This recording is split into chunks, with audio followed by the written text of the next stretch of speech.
Welcome, everyone, to Take the Lead. I am your host, the Streak Ender and the Streak Starter, William Plisky. It is me, John O'Halloran. Folks at home. So, John, explain to the people my new nickname. The reason why Will is the new Streak Ender and Streak Starter is because him and I were at the Red Sox game on Monday, Facts. April 5th. And the Red Sox won. 11-2. And now the Red Sox in a 4-game win streak. And what did we break when we won on Monday?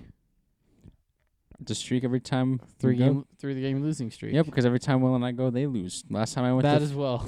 I was just talking about the 3-game losing streak. Because every time I've been to Fenway, they lose. Last time they won was before Monday was 2003, so it's been a very long time for me. Yeah. Go us. Game changers, baby. It was a good game. So, John, we didn't actually discuss beforehand. What do you want to start with? Whatever you want to start with.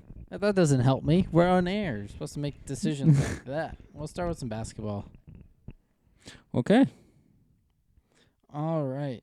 Let's go to Jayson Tatum and Zach LaVine become second pair of players to score 50 points on the same day of the season. Oh, that's interesting. Both good players. Yeah. So, the NBA has only seen 10 50-point games this season. With that in mind, getting multiple 50-point games on the same night should be exceedingly rare.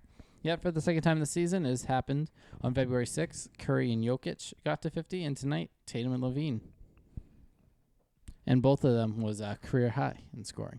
Really? Yeah. Jayson Tatum's got plenty of time to break that. So does Zach LaVine. Yep. But speaking of Tatum, some history as well. 23-year-old Tatum makes his Celtics history with 53-point double-double. What do you think the history is? Probably the youngest player to do it. He is the youngest player in Celtics history to reach 50 points, while also notching the third highest point total by a Celtics player during a regular season game. That's crazy to think. Like guys like Paul Pierce, guys like Kevin Garnett, Ray Allen, Bill Russell, Larry Bird weren't able to do it at a young age. Yeah, but we're gonna come back with Larry Bird because so Tatum with his 53 points only trails 2. Kevin McHale, who scored 56 once, and Larry Bird, who scored 60 once. So the 60 is the highest for of the Celtics player, yeah. So asked after the game of being mentioned in the same breath as Bird in particular, Tatum seemed to be taken aback. It's kind of hard to put into words, he responded. Anytime you're mentioned in any category of someone like that, one of the greatest players ever, is an honor. Oh, yeah. He's only 23.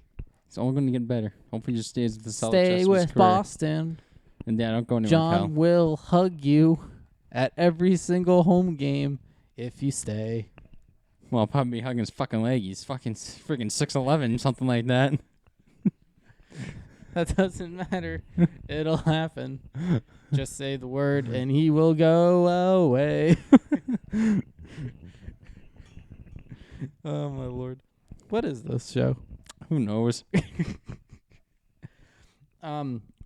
Also, Lakers' Dennis Schroeder offers to pay Montrezl Harrell's $20,000 fine after scuffle with Raptors. Oh, wait a minute. Last week I read an article about Dennis Schroeder turning down an $85 million extension. But then going to drop $20,000 to pay for his teammates' suspension. Yep. Or fine. Yep. That makes no sense to me. Do you know Dennis Schroeder's from Germany? Yeah. I did not know that. I was about to interview him. Like, what the hell? Oh, there's a reason why Schroeder's paying for it. So, Dennis Schroeder fouled OG Anunoby. Yeah, Riverside. Yeah, on a fast break, and Anunoby didn't take kindly to that. He threw Schroeder off of his back, and Harrell immediately raced in to shove him. Your teammate. You got to stick up for your teammate. That led to an all-out altercation between players on the floor. Yeah, you got to have your teammates back. Let's watch it, shall we? Because we don't like showing the people what we're watching. No. We just like, here's the audio. Oh, did I rotate it? Come on, rotate, please. Oh, my Lord. Oh, my Lord.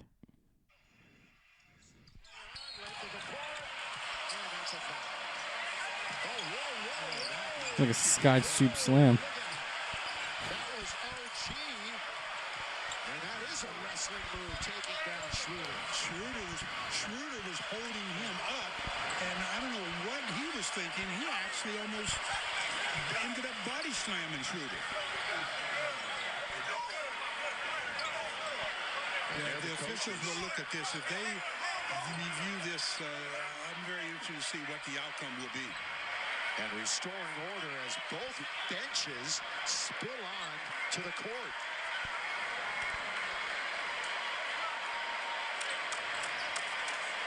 I mean, Schroeder does a good job of preventing the layup, but and holding him.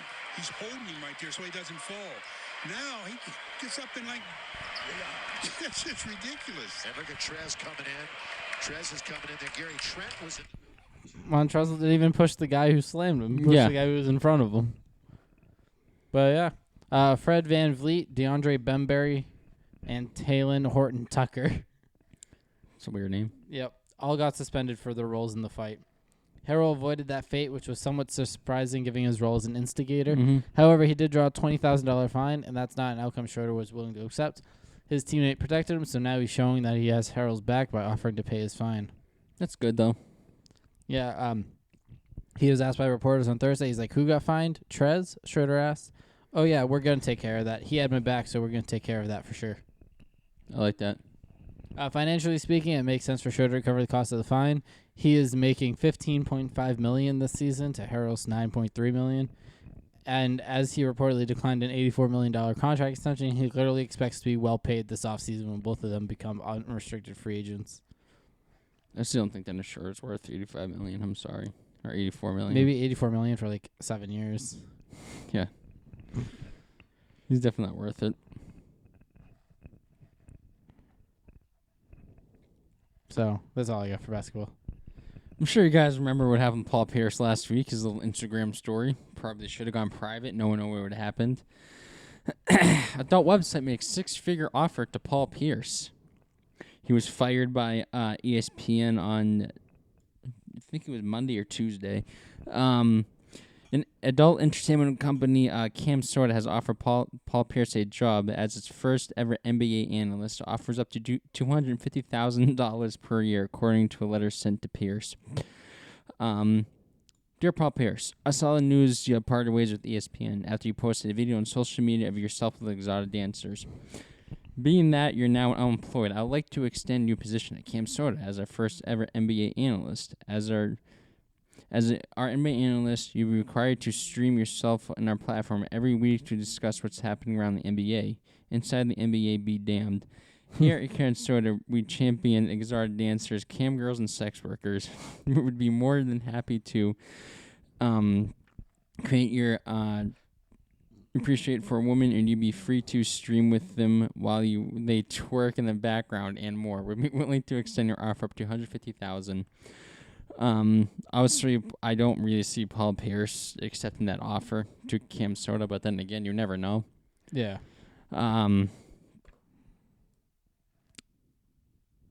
I think it's just funny that he forgot to put his Instagram story on private.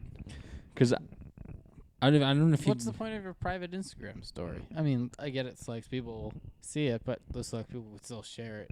Why don't we just, don't record yourself. experience it? Yeah, put your You phone can say down. the same thing to us while at the Red Sox game, but Put your phone down. yeah, just put it down. Put your phone down. You don't need to record everything, especially you don't need to go live Yeah. because now you don't have any income. Nope. I mean, you're rich anyways, but you don't have any income. Speaking of Celtics, Gordon Hayward, former Celtic, missed 4 weeks with a right foot sprain. He suffered a right foot sprain. He'll be evaluating in approximately 4 weeks. Tough luck for Gordon Hayward since he's signed with the Celtics. Just can't stay healthy. They're fighting to keep alive in the play-in tournament. Obviously, they're hurting a lot right now. They lost LaMelo Ball, Malik Monk. Monk, not Bunk. Malik Bunk.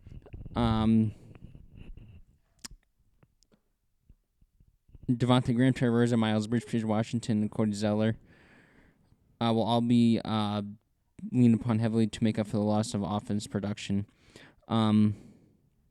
That's a big loss. Gordon Hayward, I feel bad for him. I really do. I liked him when he was in college. You know, came to NBA. Before the Celtics, he came to the Celtics. He was a guy who could stay healthy. Came to the Celtics, had that gruesome injury. Through his, what was he, on 2 years in the Celtics or something like that? Not even 2 years. Something like that, yeah. No, it was constant him getting injured. Then he goes to Hornets. He's injured again. If he could have stayed healthy, I don't know what that Celtics team could have done. If that team never exploded, if Al Horford stayed, if Kyrie Irving stayed, if Gordon Hayward stayed healthy, I wonder if that team would have won the championship or at least made the finals. But it just sucks seeing Gordon Hayward down again. Yeah, but at least it's not hurting the Celtics. Yes, or at least it wasn't the same injury he had prior, because that was disgusting. Oh, yeah, big time. Jrue Holiday and the Bucks agreed to a 4-year max extension worth up to $160 million per year. 4-year, 160 for Jrue Holiday? Yep, he's averaging the best season of his career, averaging 17 points, 5.4 assists, and 1.8 assists, 1.8 steals per game. You're giving $40 million a year. To a guy that's having To guys averaging 17 points per game. and 5 assists. Yes. He's also shooting career high 50. I could do that. 50.9% from the field and 39% from the three-point territory. His defense on the perimeter is why Milwaukee traded him obviously in the first place. I just don't think he's worth that much money. He was obviously become a free agent at the end of the season. You can tell what I think by hearing that, by what I've said. Yeah. I mean, $40 million a year. Want to know who else is making $40 million a year? Who? Not LeBron. Not LeBron. I think LeBron's making like 35. Well, he's still the greatest of all time, but No, I'm gonna look it up. I need to know if Jrue Holiday is making more than LeBron James. the extension will keep him through 2025. If so, I'm turning this recording off. Okay. Yep. LeBron James contract. How much is he making, John? Is the show saved? This season, how much he's making? What was his contract Oh, crap. That was or his contract extension? Is the show saved? can't remember. Is this episode saved? Is he making more or less than Jrue Holiday? He's probably making less because Milwaukee's stupid. Show is saved. He's making more. Barely. How much is it? Wasn't his contract like $170 million or something like Well, that? it's in December 2020, his contract extension was 2 years, 85. So it'd be 42.5. So it's more than 42. But the fact that Jrue Holiday is making almost as much as LeBron soon. It's disgusting. Jrue Holiday. Consider your team's management shit for giving you that contract. Career high in 17 points. So, yeah, let's sign this mother effer to a $160 million 4-year for deal. 4 years. Yeah, get out of here. Drew. Good job. Just taking some owners' money. So, finagling your way into that contract. That was the word I was trying to think of. DeMarcus Cousins back in the league. Well, 10-day he's contract. been in the league. He's been in the league. 10-day contract, Yeah, right? with the Clippers. The Sea Lippers. The Sea Lippers. The Sea Lippers, who are currently sitting third in the West at 32-18. This was Ooh, that's a solid record. This is April 5th, so I don't know what the record is now. It's still probably close. Obviously, has injury history. Since 2017 trade, they sent him to New Orleans Pelicans from the Sacramento Kings. The one dominant big man hasn't been able to find a long-term spot on any other roster in the league. Some injuries have largely been the culprit, making Cousins a shell of his former self. January 2018, ruptured Achilles. April 2019, torn left quad in first round of the playoffs versus Golden State Warriors. August 2019, tore his ACL during a workout after signing with the Lakers as a free agent. Where is it? Cousins was rather often shooting 37.6 from the field, which is a career low. He averaged almost 10 points per game in 20 minutes of action with the Rockets. He's now 30. He's averaged 9.6 point rebounds. He's definitely not the same player he was anymore. And you see injuries do this to players. I remember a couple years ago I want the Celtics to sign him, but thank God they didn't because just imagine the Celtics signed him and they're dealing with this. Mm-hmm. But speaking about the Clippers, his new teammate, Kawhi Leonard, is expected to re-sign with the Clippers in free agency per report. Obviously, less than 2 years ago, when Kawhi Leonard walked away from the defending champions Toronto Raptors, signed with the Clippers. Believe it or not, he's already eligible for free agency after this current campaign. Leonard's contract to Clippers is a 3-year deal that features a player option worth $36 million for the final season. So he can obviously opt out. Given that he'll surely earn a new, longer, and more lucrative deal in free agency, it's very likely he's 29. Mm-hmm. If he doesn't re-sign with the Clippers, I could see him going... Boston? Nope. I'm just kidding. Everyone goes to Boston. Oh, my God, I would love it. Actually, when... You'd buy his jersey, he'd become a locker room cancer. Yeah. He'd leave, and then you regret buying his jersey. Yep. Because for some reason you accidentally bought a $250 jersey again.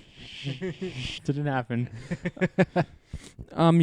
There's rumors he always want to play with LeBron, so if he doesn't sign with the Clippers, I would not be surprised if he goes to the Lakers. That'd be gross. That'd be Nets Lakers in the finals for the next 12 years. Oh my God, LeBron, Kawhi Leonard, Anthony Davis. Ugh, don't even want to think about that. Kevin Durant, Kyrie Irving, James Harden, Blake Griffin, LaMarcus Aldridge. Oh man.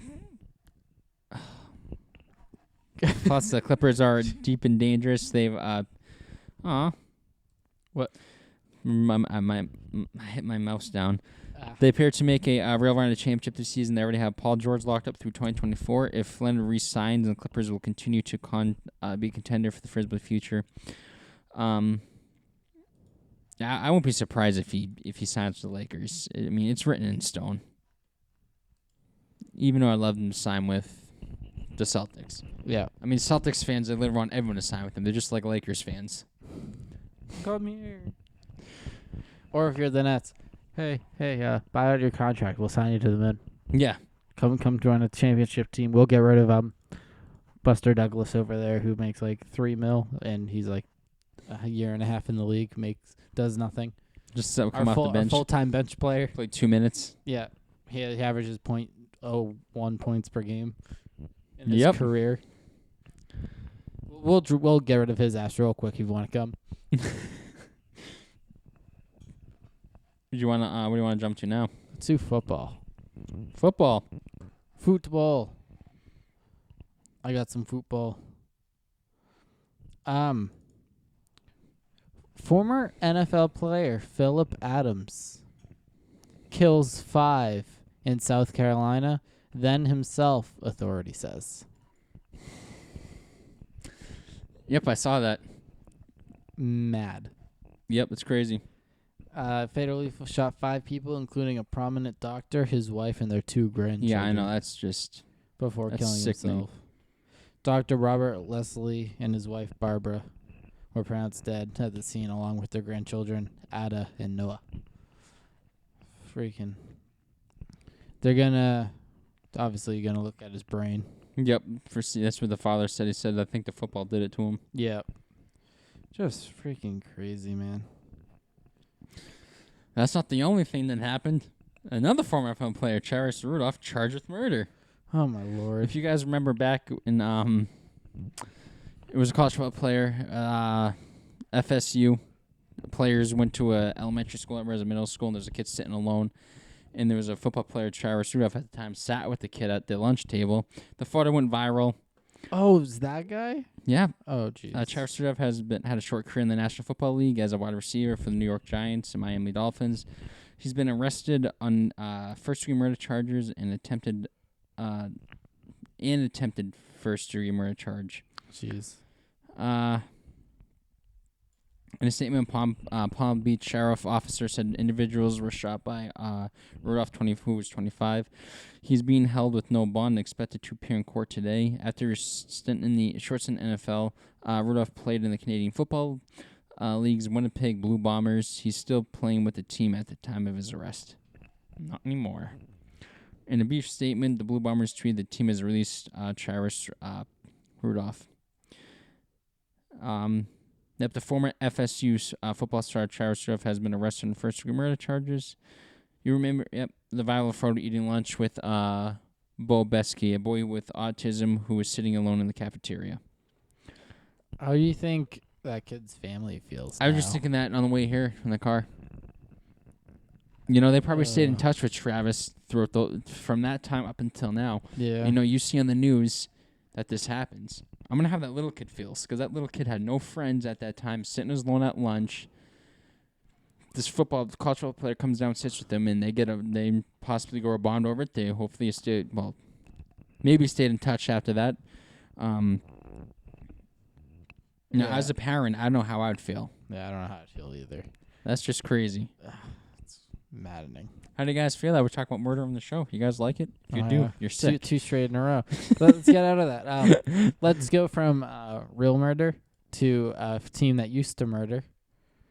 NFL Insider says Patriots are top candidate to move up and draft a quarterback. Yes, the Falcons are want to trade the fourth pick. Talks trading the fourth pick, which I think they're crazy. I think they should keep the fourth pick. You think so? Yeah, they need a quarterback. I mean, I like Matty Ice, but he's 32, 33, 34 years old, 35. I mean, you need to win now. I mean, Matt Ryan, he did well he did a lot for the Falcons franchise. 20-3, but it's time to move on. I mean, draft a quarterback, draft Justin Fields, Trey Lance, whatever. Have Matt Ryan play one more year so one of these quarterbacks can learn under him. Or if Matt Ryan starts playing like crap, you start the rookie quarterback. Yeah, so in an appearance on NFL Network, Rappaport played out a scenario in which the Jaguars, Jets, and Niners take Lawrence, Wilson, and Jones, respectively. If that happens, Rappaport thinks the Falcons could go in any direction with the fourth pick, including trading. In the possible scenario that if the Falcons make their pick open to trade, Rappaport said he'd expect the Patriots and Broncos to be the top suitors to trade for it. Mm-hmm. Even if the Patriots don't trade number 4, Rappaport expects no one to draft a quarterback at some point. Yes, they need one. Rappaport said, "We know they have Cam Newton as the starter. I do not anticipate that the Patriots are done at the quarterback position. I would expect them to take one at some point in the draft. Could they trade up for whichever fifth quarterback is sliding a little bit? I would say that is something to keep an eye on if a QB gets to within striking distance." Yeah. So it would be interesting. What if the Patriots drafted Justin Fields? I followed college football somewhat this year. He's a good quarterback. I think he's one of the best quarterbacks in the draft. No, they need one. He's a good arm. Can run. Yeah. But they need a quarterback because Cam Newton's not going to cut it. If the Patriots pass on selecting a quarterback in the first round, there are some other names in the mid to late rounds that they've been linked to. Texas A&M quarterback Kellen Mond. Yep, that's what I heard. Is one of them. Mond has reportedly been in communication with Patriots offensive coordinator Josh McDaniels recently and expected to be picked in the second or third round. I know they were interested in the Gators' Kyle Trask, but he's 24, 25 years old when the draft will happen, I believe. Yeah. So that's pretty old for a quarterback. Oh, yeah. Go ahead. To be drafted, not to be... You guys are good at me, you bastards. Yeah. Speaking about the Patriots, Patriots receiver Julian Edelman considered doubtful to play entire 2021 season due to his knee. According to Karen Garug of the Boston Herald, it's doubtful Edelman will be able to play the entire 2021 season due to a knee. She adds that while surgery provides temporary relief, nothing will be able to truly solve the underlying problems. Edelman underwent a procedure on his knee in October to evaluate the issues, but was never able to get back on the field. Despite briefly returning to practice, Gruden explained that the knee could force Edelman to be available one game, but be gone next in 2021. That's supposed to be Patriots' tricky situation because right now they don't have a lot of receivers. I mean, yeah, they signed Nelson Aguilar and Kendrick Bourne. I also got N'Keal Harry, Jacoby Myers, and Gunnar Olszewski. Yeah, I wasn't trying that last name. Understood. I definitely think Edelman should hang it up. hang it up. Yeah, you know what he was able to do in his career was incredible. No, come playoff time, he is probably the greatest wide receiver come playoff time of all time. Send him to Tampa. I know he's gonna retire. My knee, I can't play. 2 months later, my knee feels better. I'm going to Tampa. Going to Tampa. But what he was able to do in the playoffs was incredible. Especially that comeback, 28-3. That miraculous catch against the Falcons. I still think it's the greatest catch in football history. Oh hell yeah! Or the helmet catch against 18-1. No, that honestly, that was always on his body. That helmet catch, that wasn't always on him. No, that's why it's better. I mean, one of those Falcon players just literally just could have yeeted that ball right out of his hands. Just been like a swat. And if that happened, Page just lose a game. Yep. 3-time Super Bowl champion, Super Bowl MVP. He's probably the greatest wide receiver in Patriots history. Maybe. Yes. I'm not a Patriots fan, so I don't know. Yep. I don't think he's a Hall of Famer. I know a lot of people say yes, but no, he was really never made the Pro Bowl, was never an All-Pro. Well, yeah, the Patriots made the Super Bowl every year. Doesn't that really negate you from making the Pro Bowl? Yes. Yeah. But, it's... No, I always liked Edelman. He's a handsome son of a bitch. Yeah. You agree? Yeah. No homo. No. I have one football thing left, so whenever you're done football, I'm saving that one for the end. Okay, let's eat that one. You just eated it. The NFL is expected to pass a rule allowing skilled players to wear single-digit numbers. Dope. I love this. Under the league's current rules, players are limited to jersey numbers that they can wear based on what position they play. For example, running backs are only eligible to wear numbers 20 to 49, while receivers are limited to 10 to 19 and 80 to 89. But under a new rule proposed by the Kansas City Chiefs, these ranges could increase dramatically and allow position players and wide receivers, running backs, tight ends, linebackers, defensive ends, defensive back to wear single-digit numbers, as they're permitted to do that at the college level. I think anyone should wear any number they want. If the center wanted to wear number 2, F it, let him. This article is from Cleveland.com, and right now in Cleveland, it's 69 degrees. Nice. Quarterbacks and punters and kickers, 119, running backs, tight ends, wide receivers, 1 to 49, 8 to 89. I think that's cool because, in college football, you see a quarterback, his number is number 75 or something like that, or a running back's number is 92. I want this to get passed. I think it'd be cool. You're watching the game, a quarterback is number 98. Yeah. I hope it gets passed. Tom Brady's gonna change his jersey number every year to represent his age. Or just put fucking 7 because he has 7 Super Bowls because he doesn't share with anybody. Tom Brady wants as many Super Bowls as his jersey number. No, he needs to stop. I want to see someone in the NFL rock a 00. That'd be dope. Running back does it. Yeah, or it's just a fullback. Sam Darnold is now a member of the Carolina Panthers after he was traded. This did say what it was for, but now I guess the person updated the article. So now I'm just going to go to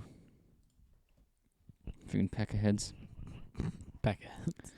The Jets are loaded with picks the next 2 drafts. And money, probably. It's New York. Trading Sam Darnold brought a 6th-round pick from the Panthers this year, plus a 2nd-round pick and 4th-round pick next year. Trading Jamal Adams got the Jets a 1st-round pick, a 3rd-round pick from Seattle this year, plus a 1st-round pick from Seattle next year. Add it all up, the Jets have 2 1st-round picks, a 2nd-round pick, 2 3rd-round picks, a 4th-round pick, 2 5th-round picks, 2 6th-round picks this year, 2 1st-round picks, 2 2nd-round picks, a 3rd-round pick, 2 4th-round picks, Jeez. 3 6th-round picks next year. There's no guarantee of success, but it gives the Jets the picks they need to make a big turnaround. So it's pretty obvious what the Jets are going to do this upcoming NFL draft by drafting Zach Wilson.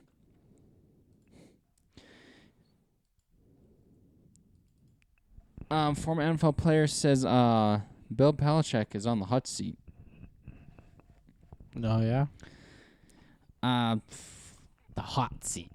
with Bill Belichick. Former NFL linebacker LeVar Arrington, during a recent appearance on FS1, the three-time Pro Bowler said the Patriots coach needs to have a good season this year and provide to prove that he can win without Tom Brady.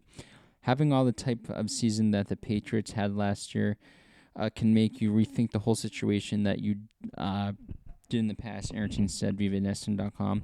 Well, it's kind of difficult when your QB goes from Tom Brady to someone who only threw 5 touching pass downs, I think, last Not year. only that, a quarterback who was injured doesn't really have an arm to throw anymore. Don't get me wrong.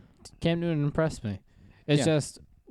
it's just a big change of the type of quarterback that you have. Yeah. Because from obviously passing primary quarterback in Tom Brady, because he can't run for shit. No. To someone who's more of a running quarterback and doesn't throw it that often. Yeah. The seat is warm for Bill Belichick, and it might sound crazy for some people, but Bill Belichick has to have a good season this year. And you know why? Because there are whispers. It was Tom. It was always Tom. It's always Tom. It couldn't have been anyone else but Tom. And Bill Belichick has shown before he gets too far away from Tom Brady, leaving that it was not Tom Brady, that it was in fact indeed the system what Bill Belichick built in New England. The season Tom Brady tore his ACL after they went undefeated. Yeah. Bill Belichick didn't have Tom Brady. Matt Castle, starting quarterback, doing 11-5. I think it was both of them. The success the Patriots had, it was definitely both of them. Yes, Tom Brady's the greatest quarterback of all time. Bill Belichick is the greatest coach of all time. You put both that together, that's what the Patriots achieved. Now you bring a guy in like Cam Newton, who was injured, got signed in July, only really had August and September to really get ready for the season. There was no preseason. It takes a long time to learn a playbook when you go to a new team. Mm-hmm. But the biggest factor is I don't think Cam Newton can really throw the ball anymore. Maybe having all this time off to prepare again, get ready again, finally have training camp, because I don't know if there's a lot of training camp last year because of COVID. No OTAs. Now having hopefully preseason this year, I think this will we'll see Cam Newton perform at a good level. I'm not going to say elite level. I think it's going to be a good level. I think the Patriots are going to be a contender in the AFC. I'm not calling Super Bowl contenders. I think Bill Belichick will lead this team back to what they used to be, to a winning record. 10-5. Actually, it won't be 10-6 anymore. It'd be 11-6 or something like that. Yep. I think the Patriots will be fine. I just don't see Bill Belichick being on the hot seat. Maybe if they have win 1 or 2 games, maybe. But over at Arrington, you know what you're talking about. Yeah.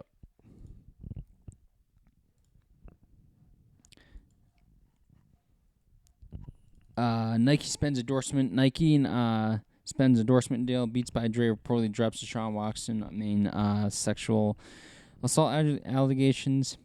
Nike has suspended its endorsement deal with the Houston Texans quarterback. Aimed the myriad of sexual assaults and sexual misconduct allegations made against him. The company said in a statement on CNBC on Wednesday, along with Nike, Beats by Dre reportedly declined to part ways with Watson, according to AJ Perez of the Front Office Sports. Perez adds that the Beats owned by Apple had already made the move to end its relationship with Watson prior to the allegations being disclosed. Currently, there are 22 separate civil lawsuits against Watson, along with several criminal complaints. Houston attorney Tony Busby filed the lawsuits on behalf of the women who are allegedly that Watson committed at least one sexual assault or sexual misconduct. Each of those cases accuses Watson of inappropriate behavior after hiring the woman to give him a private massage. One of the lawsuits even characterized Watson as a serial predator. We are deeply concerned by the disappearing allegations that have suspended Deshaun Watson. We'll continue to closely monitor this situation, like he said in the statement. I said a past podcast, I really hope this is not true for Deshaun Watson. But then again, you see this happen to a lot of athletes. Not athletes, just men in general. Yeah. But I hope this is not true. If it is, then I lose all my respect for Deshaun Watson. Mm-hmm. He was one of my favorite quarterbacks in the league. I just hope this is not true. Yeah. I agree. Aaron Rodgers says his future with the Packers uncertain. New England? Says MVP season may have changed long-term plans. New England? Never know. Aaron Rodgers to New England? No, I'm just kidding. He joined the Pat McAfee show on Monday. He said, my future really has a lot. It's out of my control. He told McAfee, that's why I use the phrase like beautiful mystery, because it's quite uncertain which directions that things are going to go. All I can do is play my best, and I feel like last year I did that, and I may have thrown a wrench into some timelines that have been thought about or desired. Mm-hmm. Obviously, they drafted Jordan Love in the first round last year. Yeah. You see Aaron Rodgers playing one more season with Green Bay? Yeah. Me too. I don't see him leaving anytime soon. No, he finished his career as a Packer. Yeah. Any more football? Yeah. All right. Let's hear the shiz. Oh, no, never mind. That's it. All right. Ready for this one? Mm-hmm. NFL's richest owners revealed for 2021. Let's talk some big bucks, shall we? Okay. What team do you think has the richest owner? In football? Yeah. Patriots? Nope. Cowboys? Nope. Giants? Nope. Who? The Panthers. The Panthers. David Tepper, $14.5 billion net worth. 142nd richest person in the world. So, hold on. Scrolling up. According to Forbes, there are only 4 owners in the NFL who are worth more than $8 billion. Mm-hmm. Besides Tepper and Jones, are Rams owner Stan Kroenke, $8.2 billion, and Jaguars owner Shad Khan, $8 billion. The one interesting thing about Kroenke is that he definitely has the highest family net worth. You want to guess who he's married to? I have no idea. One wild guess. I don't know. The Rams owner is married to Walmart heiress Ann Walton Kroenke, Yeah, I wouldn't have got that. who's worth an estimated $8.4 billion, giving the husband and wife combo a total net worth of $16.6 billion. Jesus. As for Bezos, with a net worth of $177 billion, he's the richest person in the world for the 4th straight year. Yep. The reason it's worth mentioning that Amazon founder here is because his name came up last week during the Chargers ownership dispute. Chargers co-owner Dee Spanos Berberian, the sister of controlling owner Dean Spanos, wants to see the team sold, and she specifically mentioned that the Chargers should reach out to Bezos to see if he's interested. CBS Sports NFL insider Jason LaConfora reported in November that Bezos is interested in buying a team. So it's not too far-fetched to think that he could eventually become an NFL owner at some point over the next few years. If Bezos bought the team, he'd be richer than the rest of the NFL owners combined. Jesus. So, do you want to hear the top 15 richest owners in the NFL? Yes. Number 1, David Tepper, $14.5 billion. Jerry Jones, Cowboys, $8.9 billion. Stan Kroenke, $8.2 billion for the Rams. Shahid Khan, Jaguars, $8 billion. Stephen Ross, Dolphins, $7 billion.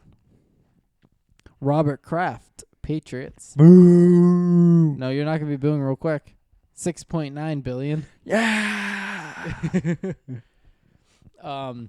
Arthur Blank, Falcons, $6.2 billion.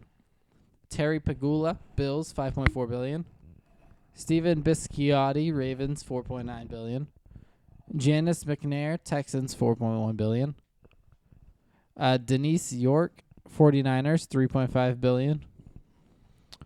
Gail Benson, Saints, $3.4 billion. And we got a tie for 13th, three-way tie. Jimmy Haslam, Browns, $3 billion. Jim Isray, Colts, $3 billion. Jeffrey Lurie, Boo.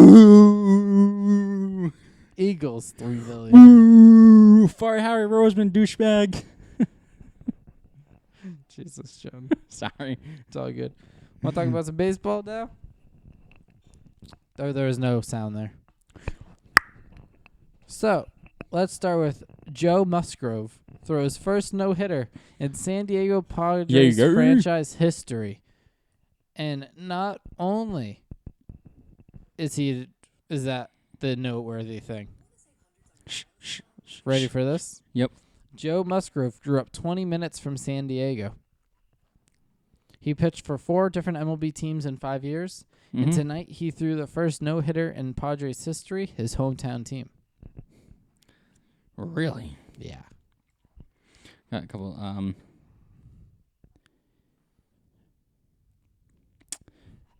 There were 2 no-hitters during last year's season. Lucas Giolito of the White Sox. Boo. I had to. I'm sorry. It's pretty early already to have a no-hitter.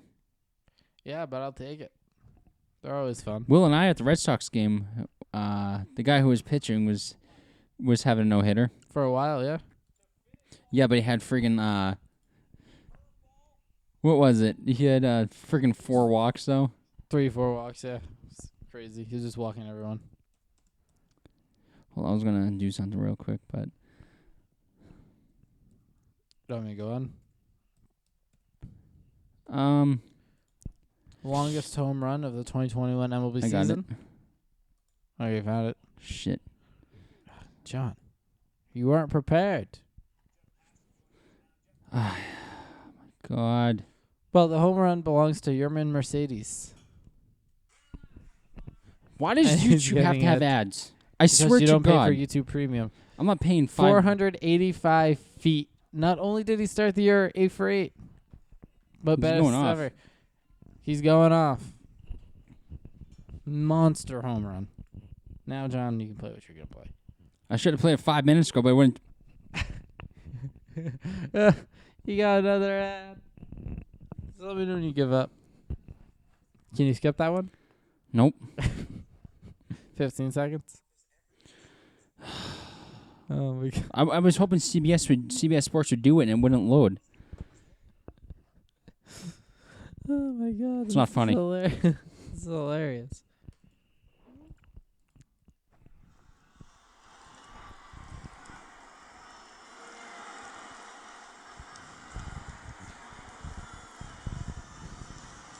Ground ball to shortstop. Kim will go to first. The San Diego Padres get their first no-hitter in the history.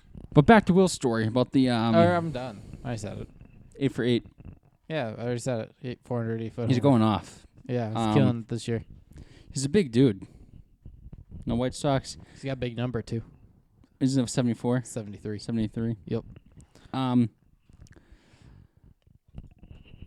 Actually, I want to see what the White Sox record is. They are 3-3. 4-4. Damn it. I got the 500 part right. Yeah, John, stop with those ads at Party Foul. So, John, let's talk about the Mets. Oh, they're fun to talk about since they like signing people with dumbass contracts. Noah Syndergaard is mad about MLB's blackout restrictions. I have to agree with him on this. I know Will hasn't read the article. I know how people feel about this. Yep. So, MLB fans know the pain and torture of having to deal with the league's blackout restrictions. Mets pitcher Noah Syndergaard would like to know he feels your pain. The Mets starter is away from the team, still rehabbing from Tommy John surgery, but he wanted to see his boys play during their home opener Thursday. Syndergaard detailed on his Instagram story his experience trying to watch them, but being struck down by the blackout rules. Here's his video. 15 seconds. Make sure the volume's all the way up for this because he says something really funny. Ready? I'm trying to watch the home opener.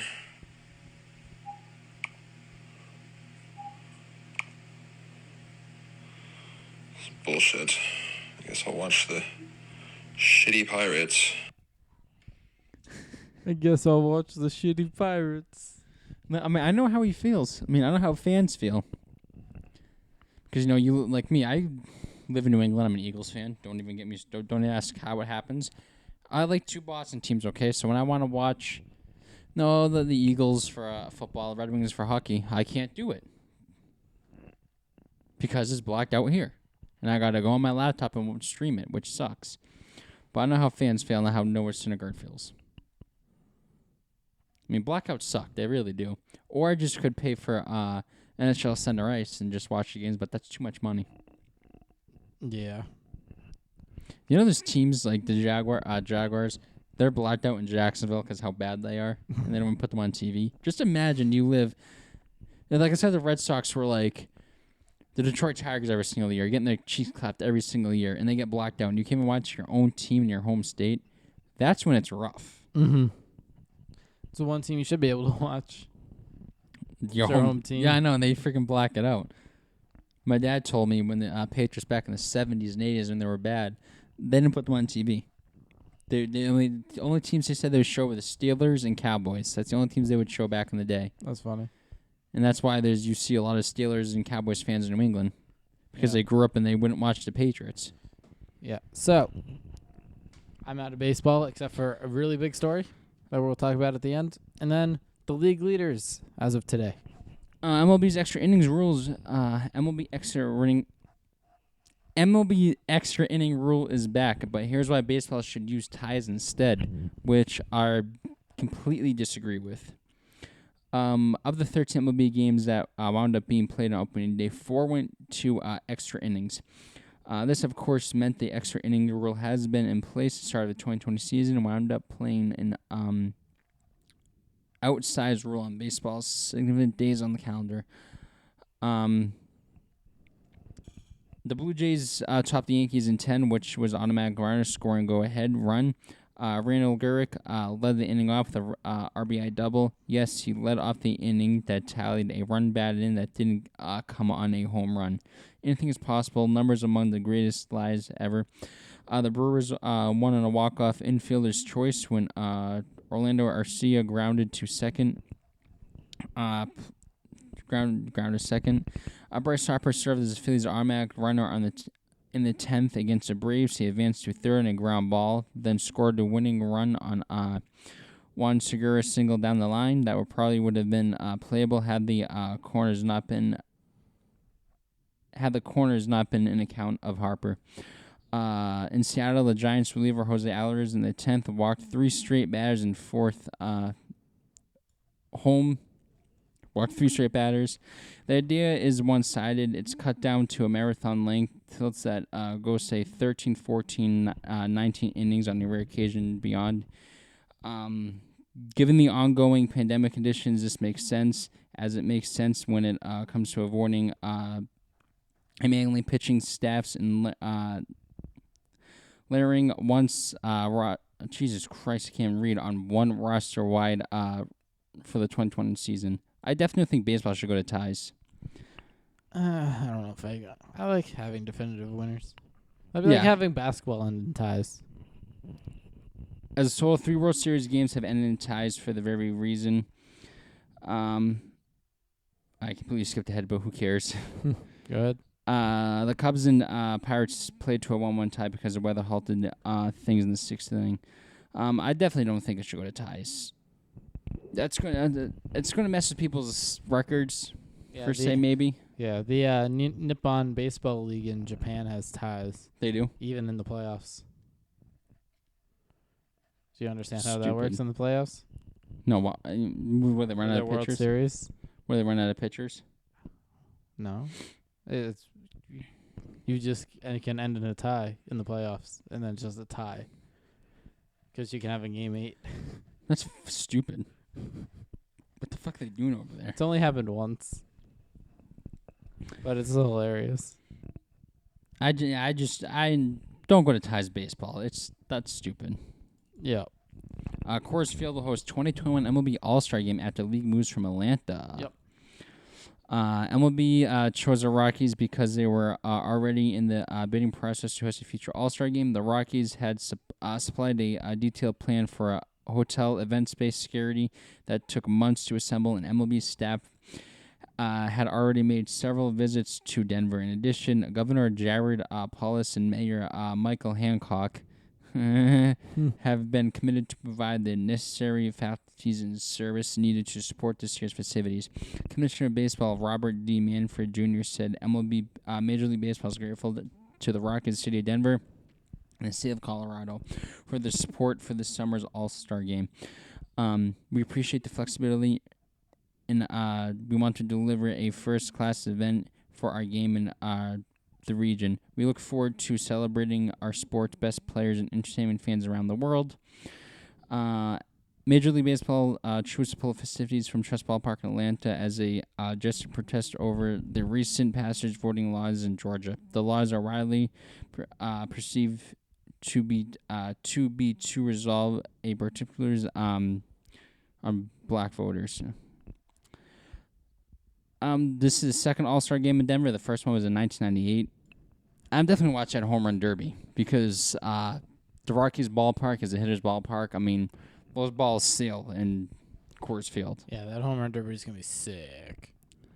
Hopefully JD can be in it. That'd be dope. I wish the All-Star game was in Fenway. That's one of my goals, to go to All-Star game. I don't care what sport it is.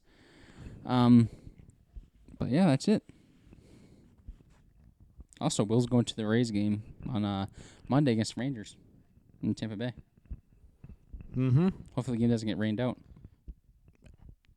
Physically Yeah, cannot. I know, It's a dome. That's the joke. Idiot. That's the joke. No, I'm just kidding. However, there's supposed to be thunderstorms on Sunday. Like thunder. Sorry you didn't understand what I was saying. Yeah, because it's outside. Mania. You don't get struck by lightning. I'll try not to. And you'd be okay. It's 1 to 1 million. Yeah. In a giant stadium full of electronics. Dun dun dun dun Dun, dun, dun.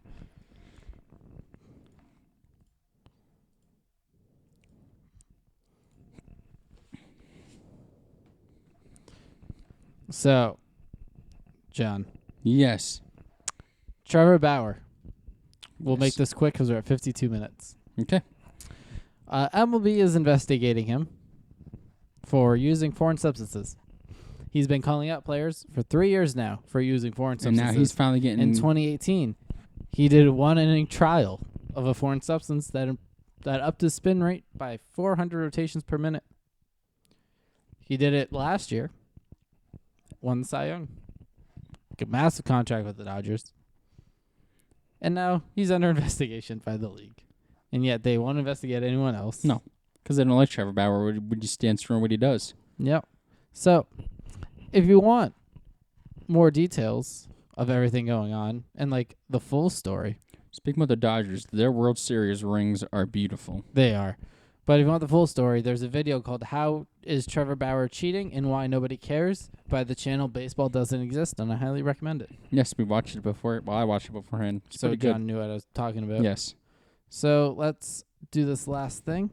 MLB stat leaders as of April 10th, 2021, Saturday morning, 10:55 a.m. Batting average. We'll do top 3. Okay, sound good? Number 1, Yerman Mercedes, 556. Dude's going to be good. Number 2, Ketel Marte, 462. And number 3, this one shocked me when I saw it, Christian Vasquez, 458. He's on fire, dude. He's playing good. He's finally playing well. Yep. Home runs. Tyler Naquin's in first with 5. And there's a 3-way tie in 4th. Nick Castellanos, Byron Buxton, and Ryan McMahon. All with 4. Nick started a fight last week. Yep. RBIs. There's a tie for first. Tyler Naquin and Nate Lowe with 14. And then JD Martinez is in third with 12. Hits. Yerman Mercedes is in first with 15. JD Martinez is in second with 13. And tied with him is Cedric Mullins with 13. Stolen bases. Ramon Laureano and Garrett Hampson have 4. Javier Baez has 3. And now pitching. Wins. Connor Brogdon, 3 wins. He's probably the most starts out of the others.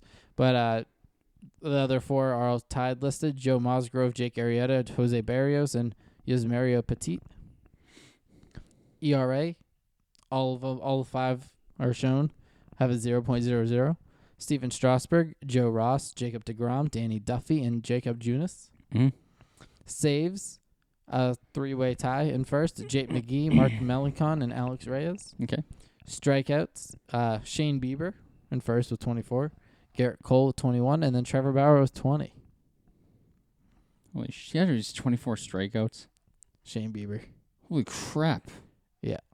And then quality starts, all tied with 2. Greinke, Arrieta, Bundy, Gosman, and Glasnow. It's good seeing 2 Red Sox players up there.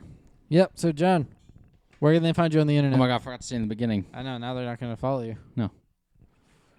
You can follow me on Instagram at John.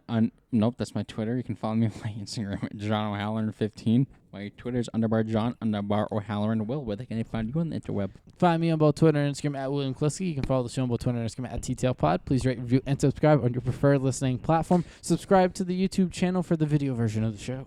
Share with your friends, your family, your coworkers, your neighbor, your mailman, your UPS man, your FedEx man, your Amazon driver. Just share with people. Get this out there. And we'll see you next week. Bye.